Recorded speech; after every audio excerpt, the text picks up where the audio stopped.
A third of Gen Z in America still live with their parents. In Australia, 60% of young people think they will never be able to purchase a house.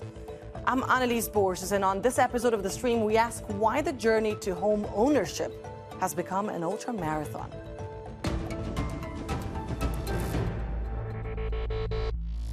my God, I love going to work and working full time and still not being able to afford a house.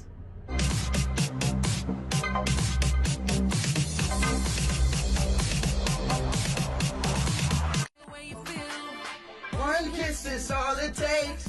I don't think any of us thought when we were growing up that owning a home would be a luxury. I am nearly 27 years old and today I am moving back in with my parents.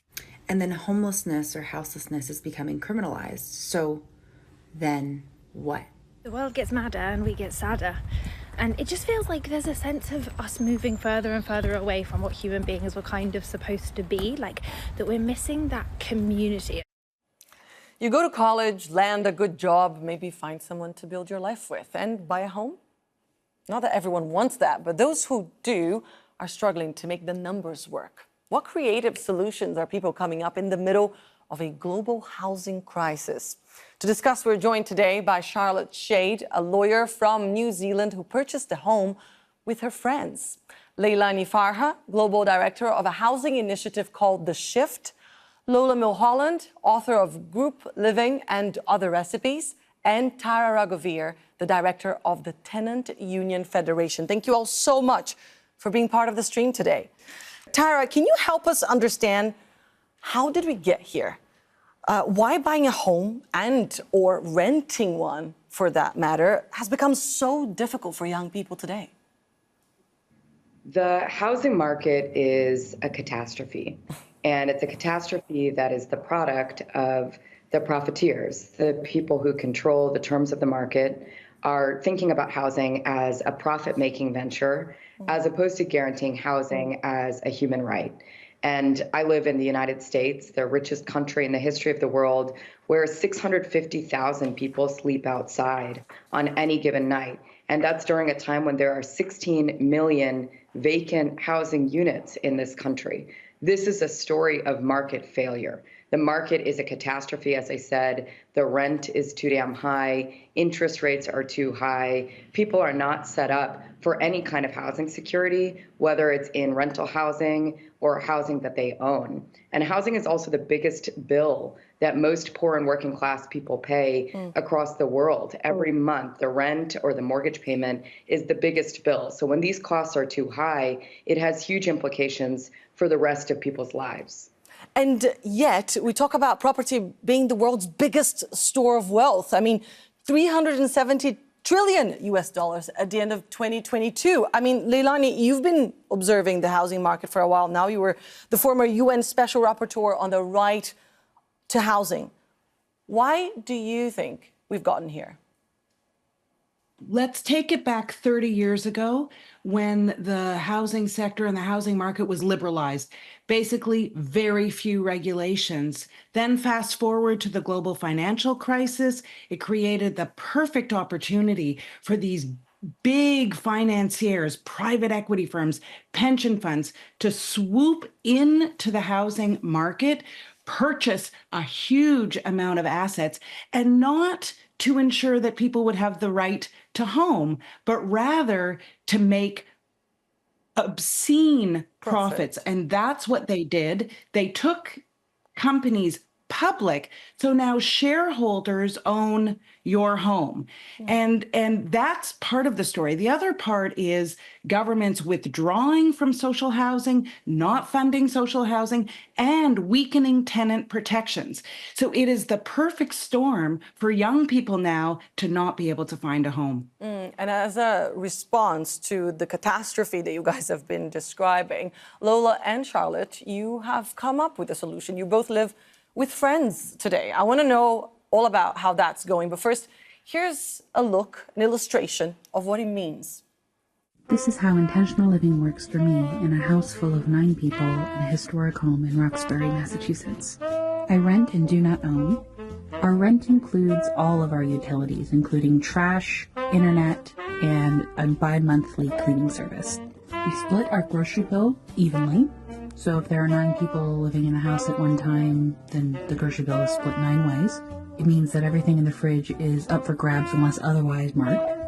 There isn't a set cooking schedule, though I do find that most people cook once a week or once every 2 weeks. We have a shared common space, a large dining room, a library, a living room. We welcome guests from all over the world. It very much has a family feel to it. But I also have my own bedroom that I only share with my partner.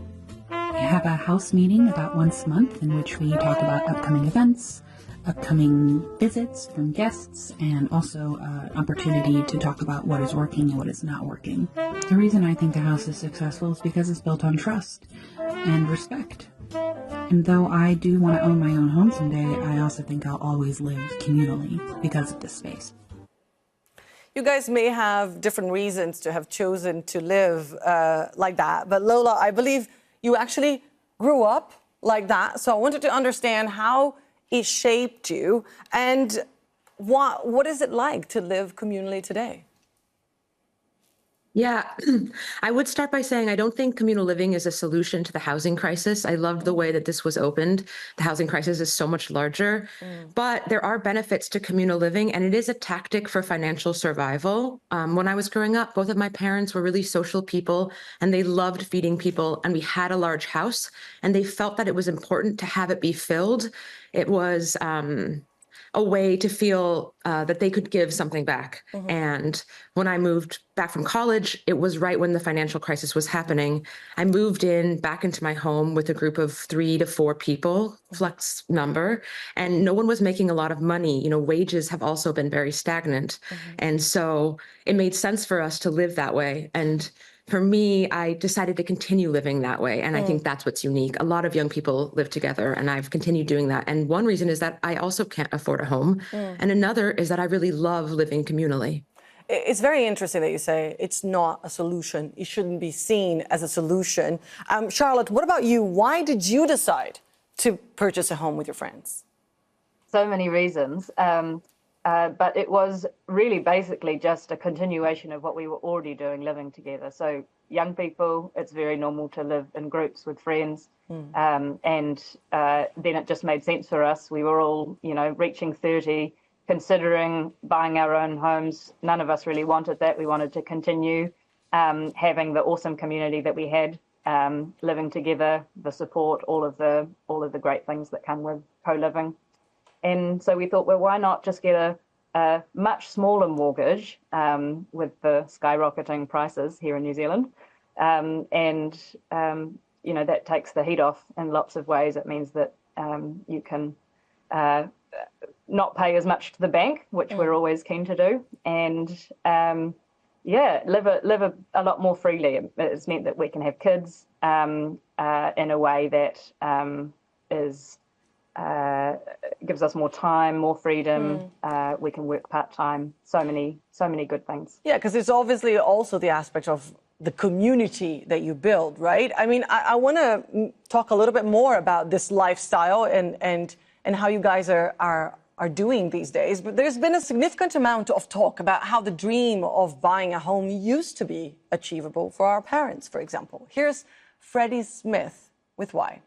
Don't forget the boomers had 13% interest rates in the 80s. I wish we had 13% interest rates today if that meant we had your home prices. In 1980, the median household income was $22,000 and the median home price was $47,000. That was only twice the yearly salary. And if you wanted to put down a 20% down payment and closing costs, it would cost you about $11,000, which is only half the yearly salary. So you have your 13% interest rates. Your monthly payment was $485 a month, which was only 26% of your gross income. Now, if we had the same setup that you did in the 80s, our median household income is $80,000. That means the house price would sit around $170,000. A 20% down payment closing cost would be $40,000. 13% interest rates would put our payment at $1,790 a month, which is 26% of our gross income. All would be well in the world. But here's our actual reality. Median household income, $80,000. The median home price in 2024 is $419,000, which is 5 times the salary. And if you wanted to put down 20% and closing costs, it would be $100,000, which is more than the actual yearly salary. Even though we have 7% interest rates, the payment out the door is still $28,000. $2,800 a month, which would eat away at 42% of our income. And here's the kicker. Someone making $80,000 in most cases can't even qualify for this. In fact, I wouldn't even recommend anyone making 80 grand spend more than $300,000 on a house because you don't want to be house poor. The numbers are just staggering. And Tara, you mentioned this, the number of people basically without a home today. I mean, how much worse can things get before they get better? We're experiencing a total crisis. And I think the reality is we can't wait for things to get worse. The solutions that are needed are urgent ones. And we need solutions that meet the scale of the crisis, right? Communal living is a beautiful thing, and it's not the solution, as has already been mentioned. It's certainly not one that meets the scale of the crisis, and it's not one that takes seriously the role of a consolidated housing market of people who are making more profits than ever before. Leilani talked about deregulation and privatization. All of these things need to be tackled in a very serious way if we aim to actually solve this problem. The other reality is that the state has consistently intervened historically to make home ownership available and make that an option for some people at the exclusion of other people. The racial wealth gap in America is something that is enshrined in large part because of the role that the government has played in ensuring that white families can buy homes. So white generational wealth is secured through home ownership in a way that others aren't. And we have to think about the historic ways that some communities have been excluded from these types of wealth building paths. We also have to take seriously the notion that not every person wants to be a homeowner or a property owner, some because they want to live communally, but others because they simply do not want the responsibility of property ownership, but they still deserve a place to live. So we need protections for both people who are seeking ownership and also, importantly, a growing class of people who will never be able to access home ownership or don't want it for themselves. You bring into the conversation so many very interesting points. And there's also the issue, of course, of governments insisting on the fact that we just need more houses. Let's just build more houses so that people can buy more. There are so many houses out there. Leilani, can you tell us about your initiative, The Shift? What does it do? What do you guys work with right now? The Shift, our aim is to use human rights law to hold governments and industry accountable for the crisis that they've created in the area of housing. And this goes directly to what Tara was just saying. I mean, the communal living, I think, is very cool. And I think I have neighbors who've just done that, actually. But you can tell by the noise, maybe? Sorry, interrupted you. Not at all, not at all. The thing is, communal living and those sorts of solutions puts the solution on the backs of the people who are actually the victims of the crisis. And what we want is to see those who caused the crisis to be held accountable and to actually move forward in a human rights compliant way. So what The Shift does, my organization, is we work with government and industry, and it's not a comfortable relationship, pushing them to change laws and policies so that they don't continue to allow this crisis. Things like, and this is kind of boring, but tax laws. I mean, it is unbelievable the tax benefits and breaks and loopholes available to these financiers who are creating this problem.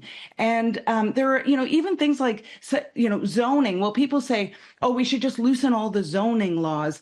But that is not actually a solution, because we have to regulate this market very carefully and make sure that if we are going to loosen zoning laws, are we doing it to produce human rights outcomes? That is affordable housing that's secure and habitable and sustainable. And I'm just going to plop one more thing in here.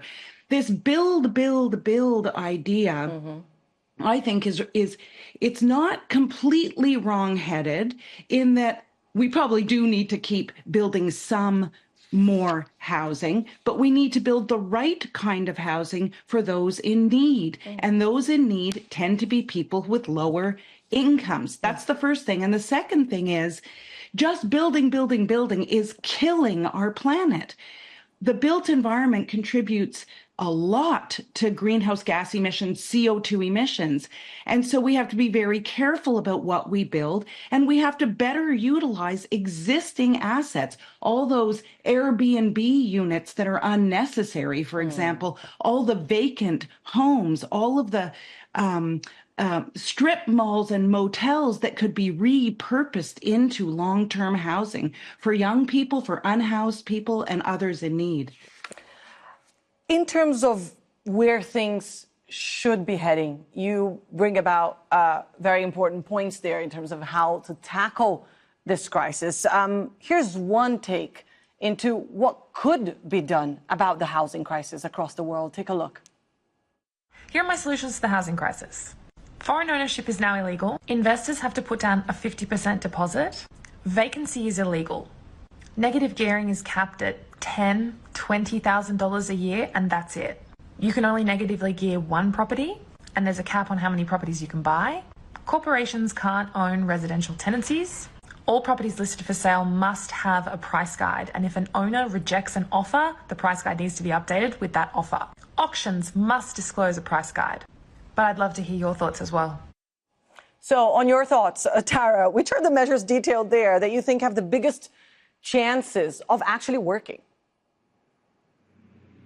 I love the idea of a vacancy tax. I think that gets right to the heart of the matter, where profiteers often buy up property and then sit on that property because they're waiting for the property value to increase. And as they sit on it, it's removing property for people to live in, right? It's treating that as an investment vehicle as opposed to providing it as a home. Now, I think Leilani actually spoke to some of the most interesting and scalable solutions for the housing crisis. Namely, there is a problem of housing supply. So as she said, the people who say build, build, build are not entirely wrong. The issue is they're talking about supply generally, and the supply gap is really for truly affordable housing supply, which I would argue is not something that the private market is ever going to build because it's not going to make them a profit. So what we need to see is massive state intervention. We need the state to take seriously its role as a developer, manager of housing that is truly and permanently affordable for the people. And that's what we call social housing. It wouldn't be available for investment or speculation. And then the other thing we need critically, and we frankly needed this yesterday or last week or 20 years ago, is serious regulation of a market that functions like the Wild West. There's absolutely no regulation on this market, and the profiteers keep shape-shifting to make more and more money for them and their friends. We've seen recently in the United States rent-fixing algorithms, right? Landlords and property managers who are colluding using anti-competitive practices to artificially raise the rate of rent. And we need to take issues like that head on, take on the practice of corporate landlording with a set of regulations, including rent regulations, so that tenants are protected in their homes. In terms of regulation, I believe that that's valid for almost all sectors. I feel like we keep talking about here on the stream how difficult life is in general for young people, and it feels as though the governments and politicians are simply not thinking about them. Leilani, do you agree